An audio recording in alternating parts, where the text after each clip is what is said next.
What happens when someone from across the world decides to build a life in the Philippines?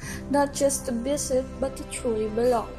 Meet Colin Walker, a former IT professional from Richmond, Virginia. Driven by a lifelong dream, he moved to Tarlac over a year ago to start a family with his local wife. Today, he opens up about his personal odyssey, a journey filled with cultural adjustments, communication barrier, and the profound power of human connection. To begin his journey, we asked him about his very first steps here, specifically his most pleasant experiences when interacting with locals. What he uncovered was the legendary warmth of the Filipino hospitality. What have you been, or like, what have your most pleasant experiences in communicating with Filipinos? Every way. So Pam has a carinderia. Her mother runs it. She opened it a couple years ago, and we go up there a lot and help. We stand up there and now we've closed it. We closed it this week because we're moving location, but it's been the same location for almost 3 years. But going there and seeing the people, meeting them, it's nice. Uh, I'm almost 6 feet tall. I'm white. I stand out. So it's nice going to the store and people recognize me, call me Paul, Kuya, whatever, Wally if they're older than me sometimes. But it's nice that they recognize that I'm here and I'm trying as much as I can to integrate. I'm not trying to change people or change things around. I'm trying to learn a language. I have been actively taking some lessons, both Tagalog and Kapampangan, and it's very hard at my age, but I'm trying. And I think people recognize that I'm trying. Thank you, sir. So hearing that as a Filipino, it made us, or like it made my heart happy to know that you're really embracing the culture of Filipino. So, as you know, Filipino are known to be accommodating. So, did you have any Yes. experience with the hospitality of Filipino? Oh, all the time. First time I rode a jeepney, the driver gets scoots me to the front and says, here's how much it is. Here, tell me where you want to stop. Take the coins and whatever. Doesn't even know me. Just sees this white guy get on his jeepney and he's like, hey, here's how you do things. His experience shows that in the Philippines, communication is rarely just about literal words. It is deeply driven by relationships, community, and the cultural value of pakikisama. Living a life in a new country isn't flawless. True immersion brings friction when unwritten social laws collide. For him, the hardest adjustments came from navigating the complex, unwritten rules of daily life in Filipino social settings. What are the challenging situations you have encountered po? That's a tough question. It's a couple of things. The way the society is here, polite society. This is the biggest thing. I interview with Clark, with some students from Clark here, and they ask me kind of the same question. It's the same answer. The polite society thing. If I go into, say, Jollibee, and I'm standing there, even with Pam, it's happened several times. People walk in front of me to order.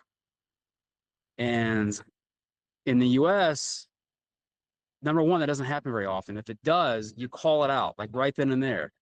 And it's not an aggressive thing. It's not a mean thing. It's a, hey, that's bastos. I need you to step back. I mean, I was in front of you. Here, I'm not supposed to do that. I'm kind of supposed to stand back and let it happen. And I know I'm not necessarily supposed to, but then I'm the rude foreigner if I say something. So finding a way around that is hard. When it comes to linguistic barrier po, how did you deal with this barrier? Was it challenging po or fun? No, I dealt with it by adapting. I mean, I'm coming to your country. I need to learn the language These here. friction points highlight proxemics or how cultures use space. What seems uncoordinated to a Western mindset is actually a fluid, communal way of living. For him, these confusing moments weren't obstacles, they were essential lessons. Faced with deep cultural divides, our interviewee chose a unique path. He didn't resist, instead, he adapted, recognizing that survival requires learning to read the room We asked him how he navigated his daily You challenges. mentioned earlier po that you're feeling a bit lost or taking a step back whenever you communicated with Filipinos. So can you share with us how you dealt with these challenges? Well, one of the important things is to have Pam with me at every chance I get. I'm not alone a whole lot. But when I am alone, I listen. I listen. I don't try to butt in.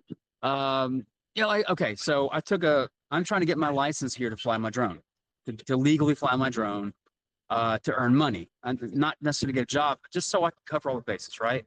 So I went to Baguio, sat at the class by myself. So I sat there and I just listened to everybody.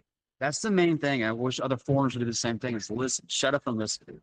And a follow-up question lang po regarding that.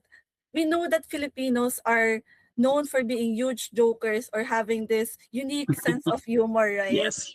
So how can you tell that you have finally adapted to it, or have you finally gotten this kind of jokes? We want to know your experience with that. I don't know. So when people say something to me that might come across as odd to my ears or rude, I usually pause, take a step back, kind of wait and see. But it hasn't happened very often to me. I have to remind myself that my American humor doesn't sometimes jive with people here, so I have to be careful what I say. Yeah, it's literally, it's just like it's a day-to-day thing. You just have to pay attention. You just have to be self-aware. So Europe, I didn't feel like I could be myself. Here, I feel like I could be more like myself. Stepping past cultural boundaries, he embraced true intercultural competence. By simply choosing to listen, he proved a vital truth. Integration isn't just about changing where you are, but changing how you see. His odyssey reminds us that moving across the globe is far more than a physical relocation. It is an enduring exercise in patience, vulnerability, and mutual understanding. It teaches us that effective, purposeful communication does not rely on a perfect grammar or syntax. It relies on our willingness to respect the invisible social fabrics that hold a human community together. And while our worlds may be vastly different, these gaps are not impossible. When we genuinely listen and choose to integrate, boundaries eventually fade away. Ultimately, communication is not just about words. It is about the bridge we build through respect and shared humanity. This has been a Purposive Communication Special Report. Maraming salamat.